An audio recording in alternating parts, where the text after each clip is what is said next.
காங்கேயம் முத்துவின் original winners brand அரிசிகள் தரத்திலும் சுவையிலும் என்றும் நம்பர் 1. திமுகவுடைய மூத்த தலைவர் திரு டிகேஎஸ் இளங்கோவன் இணைப்பில் இருக்கா சார்? வணக்கம். திமுக கூட்டணிக்கு ஒரு அச்சம் வந்துருச்சு, களம் கையை விட்டு போயிட்டதாக திரு பொன் ராதாகிருஷ்ணன் விமர்சிக்கிறாரு.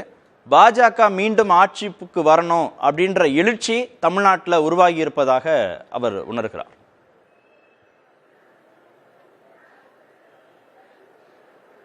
தமிழ்நாட்டிலே அனைத்து தரப்பு மக்களும் பாதிக்கப்பட்டிருக்கிறார்கள் பாஜகவால். இன்னும் கேட்டால் தமிழகத்திலே உள்ள இளைஞர்கள், தமிழகத்திலே உள்ள பொதுத்துறை, ஒன்றிய பொதுத்துறை நிறுவனங்களிலே வேலை மறுக்கப்பட்டு அவர்களுக்கு வேலை கூட கிடைக்காத நிலை இருக்கிறது. தொடர்ந்து பாஜக தமிழகத்தை வஞ்சித்து வருகிறது, நிதி பங்கீட்டிலும் வஞ்சித்து வருகிறது. எனவே தமிழ்நாடு பாஜகவுக்கு எதிரியாக இருக்கின்ற முதல் மாநிலமாக நான் கருதுகிறேன். எனவே நாங்கள் அச்சப்படவில்லை, நாங்கள் தயாராக இருக்கிறோம். 39 இடங்களிலும் இந்தியா கூட்டணி வெற்றி பெறும் என்கிற நம்பிக்கை எங்களுக்கு இருக்கிறது. முதல் கட்டமாக வைத்ததிலே எங்களுடைய அச்சத்துக்கு ஒரு காரணம் இருக்கலாம், மற்ற கட்சி கருத்தாளர்களோடு. இந்த தேர்தல் வாக்கு எண்ணிக்கை ஜூன் 4ஆம் தேதி என்று சொல்லும் பொழுது, ஏப்ரல் 19 ஜூன் 4 என்பது ஏறத்தாழ 45 நாட்கள் நாங்கள் இந்த தேர்தல் முடிவுக்காக காத்திருக்க வேண்டும். பாஜகவை பற்றி உங்களுக்கு தெரியும், அவர்களுடைய ஆட்சி காலத்திலே வாக்குப்பெட்டிகள் எல்லாம் பெட்டி கடைகளிலும் ஹோட்டல் அறைகளிலும் இருந்தது.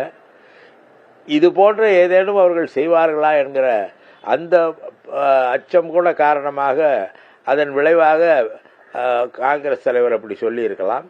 தேர்தலை பொறுத்தவரை தேர்தல் ஆணையம் அப்படின்ற ஒரு சுதந்திரமான அமைப்பு தான் எலெக்ஷனை நடத்துது. எலெக்ஷனை நடத்தி முடிச்ச பிறகு வாக்குப்பெட்டிகளையும் அவங்க கட்டுப்பாட்டில் தான் பாதுகாக்க போறாங்க. தமிழ்நாட்டுக்குள்ள தான் வாக்குப்பெட்டிகள் இருக்க போகுது.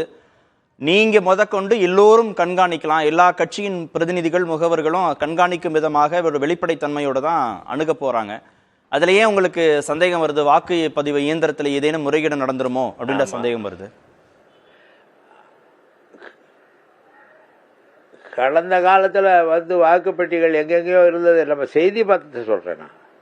தேர்தல் ஆணையத்தின் கட்டுப்பாட்டில் இருக்க வேண்டிய வாக்குப்பெட்டி ஹோட்டல் அறையிலும் பெட்டி கடையிலும் இருந்ததை செய்தி வந்திருக்கிறதல்லவா?